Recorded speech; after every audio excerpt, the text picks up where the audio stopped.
हमें अपने थॉट्स को फील करना है। खाली मेडिटेशन या खाली स्ट्रेचिंग, खाली एक्सरसाइज योगा बिल्कुल नहीं है। और वैसे भी गीता में भगवान कृष्ण ने कहा ही है कि योग कर्मसु कौशलम, तो बस कर्म ही योग है कि आप अपना कर्म इतने अच्छे से करो कि उसी में योग नजर आए, उसी में योग नजर आए। हमारे प्राइम मिनिस्टर मोदी जी हैं, जो उनसे अभी आज के टाइम पे उनसे बड़ा योगी कौन होगा, जो 20-20 घंटे काम करते हैं और एक भी छुट्टी नहीं लेते। मेरे हस्बैंड जो हैं वो बहुत ही ज्यादा, उनकी स्नोरिंग है ना एकदम हाई पिच है कि मतलब मुझे सब लोग बोलते थे सोती कैसे हो इनके साथ में। मैंने कहा यार हो सकता है आपको स्नोरिंग लगती हो, मुझे तो लोरी लगती है, मुझे तो म्यूजिक लगता है। 25 साल की उम्र में घुटनों की बीमारी हो गई, that time it was a joke. अचानक से आपकी लाइफ में क्या हो गया, आप चल भी नहीं पा रहे हो। श्रृंगार रस में एक दूसरे के बीच का प्यार है, ये बांधता थोड़े ना, ये तो आपको मुक्त करता है, ये तो फ्री करता है। कभी खुद से सेल्फ टॉक करते ही नहीं है, तो कई बार बहुत जरूरी होता है खुद से बात करना, कि हम खुद से बात करें तो बहुत सारी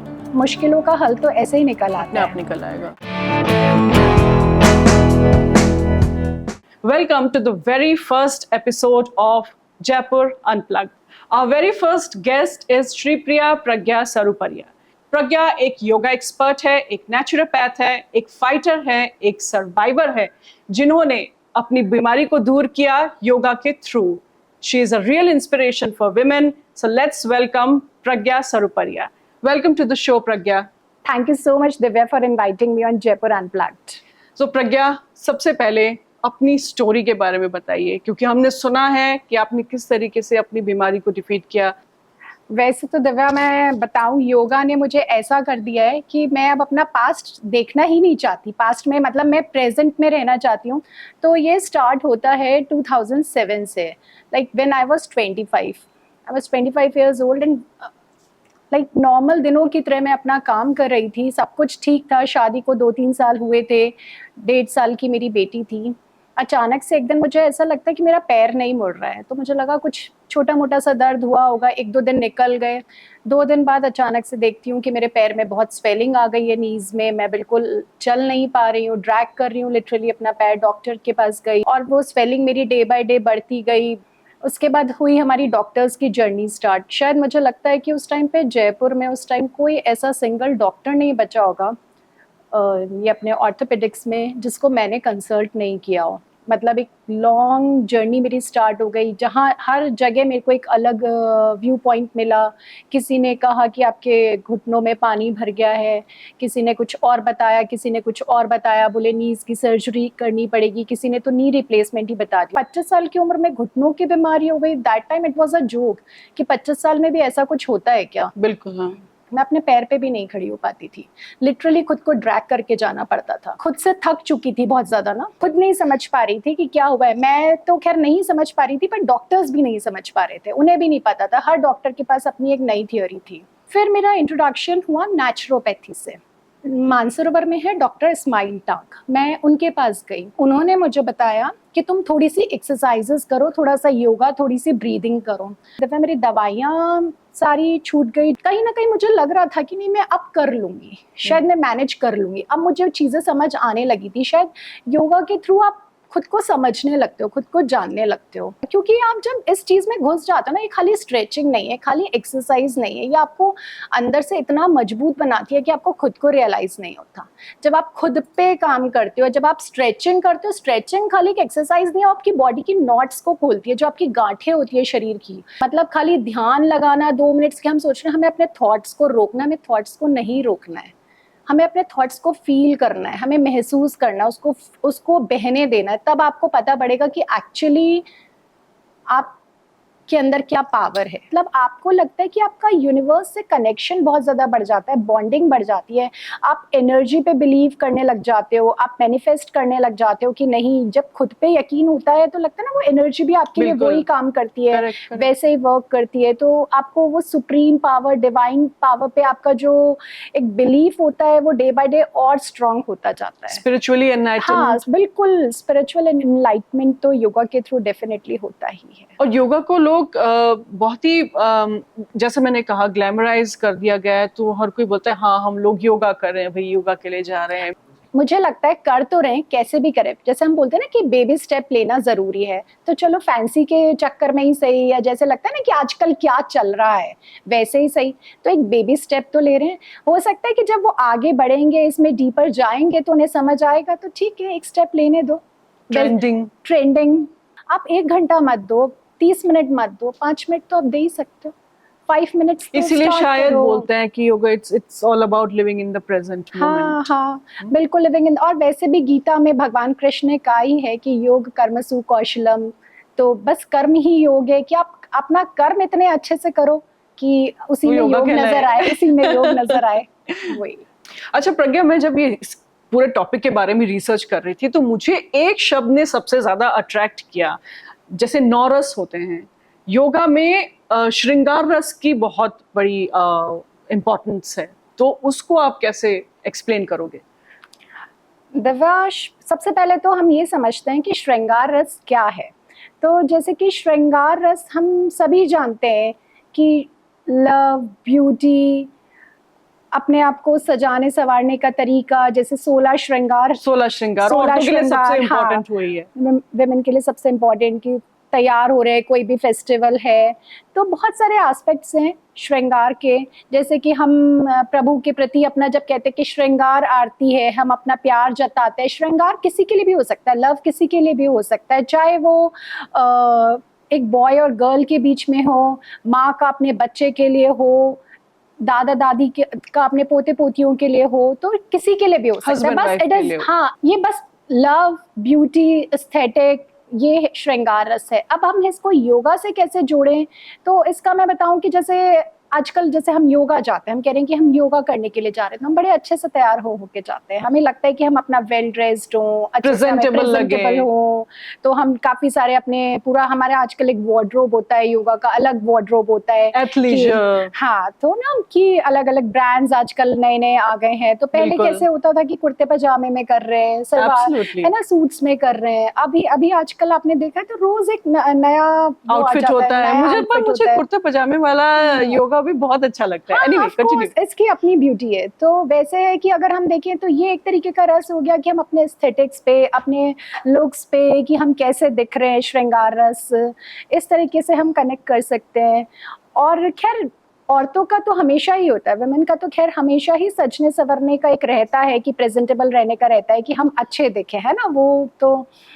पर मैं अगर बोलूं कि योग में जाने के बाद सिर्फ ये एक औरतों का ही वो नहीं रह जाता है कि सजने संवरने का, मतलब मुझे लगता है कि जो योग में उतर जाता है उसके बाद हर इंसान को लगता है वो एक श्रृंगार रस में अपने आप डूब जाता है।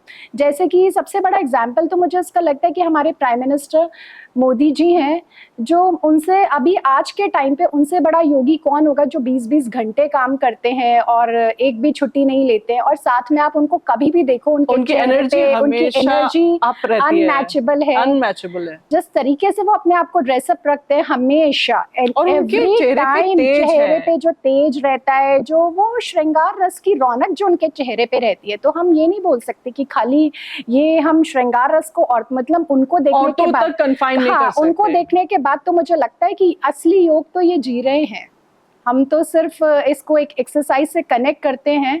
बट अगर आप उनको देखोगे तो उनको लगेगा, आप सुधा मूर्ति को देख लीजिए, उनका तेज देख लीजिए, बिना ऑर्नामेंट्स के वो इतनी सुंदर दिखती हैं, इस उम्र में वो इतनी सुंदर दिखती हैं।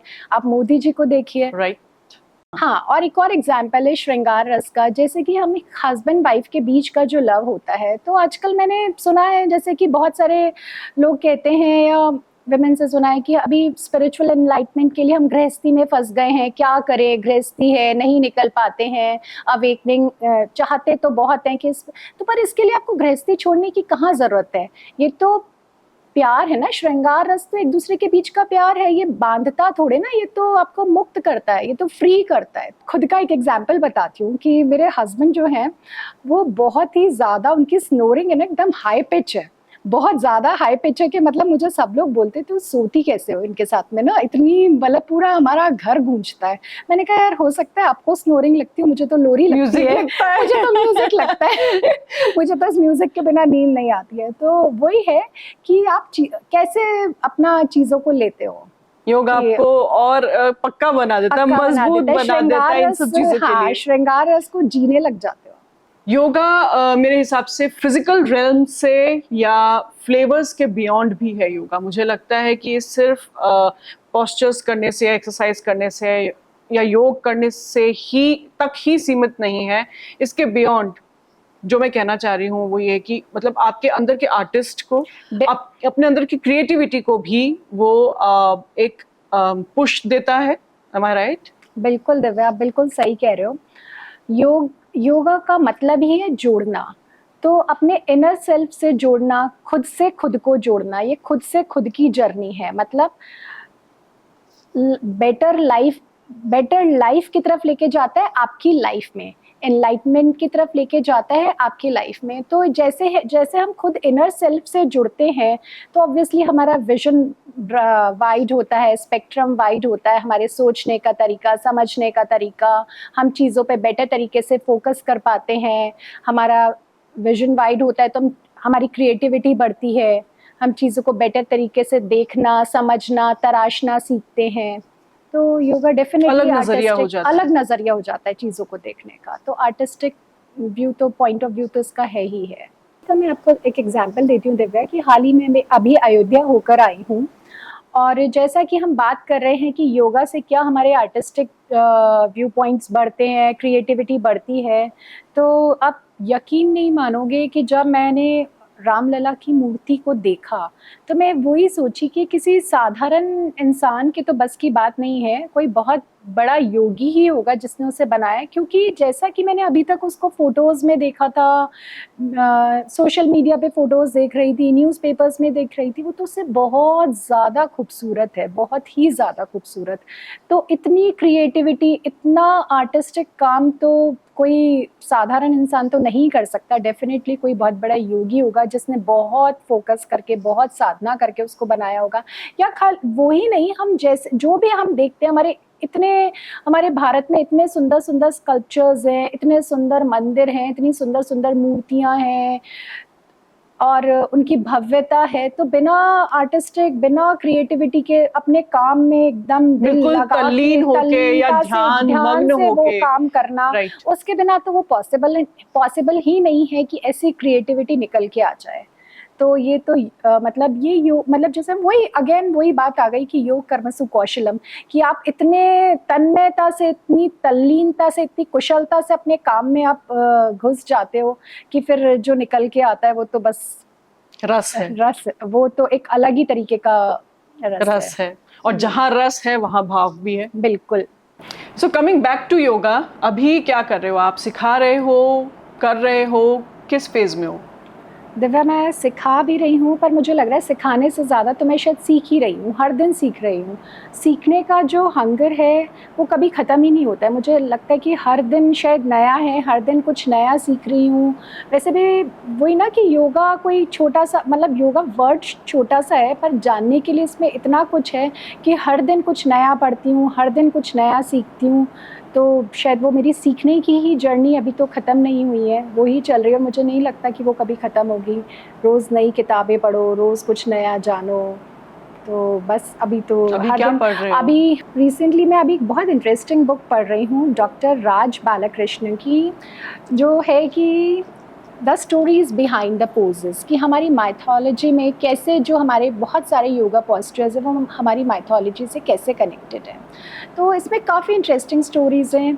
मैं इस बुक को पढ़ रही थी तो जैसे मुझे पता पड़ा कि हम सिद्धासन जो करते हैं वो कैसे मतलब लॉर्ड गणेशा से कनेक्टेड है, या पद्मासन आपने देखा होगा, लक्ष्मी जी हमेशा लोटस पोज में जब लोटस पे होती है, पद्मासन मुद्रा में होती हैं, तो उसका क्या कॉन्सेप्ट है, या जो हमारा ट्री पोज है वो कहाँ से आया, या वो कैसे हमारी माइथोलॉजी से कनेक्टेड है, वो कहाँ से कैसे ओरिजिनेट हुए।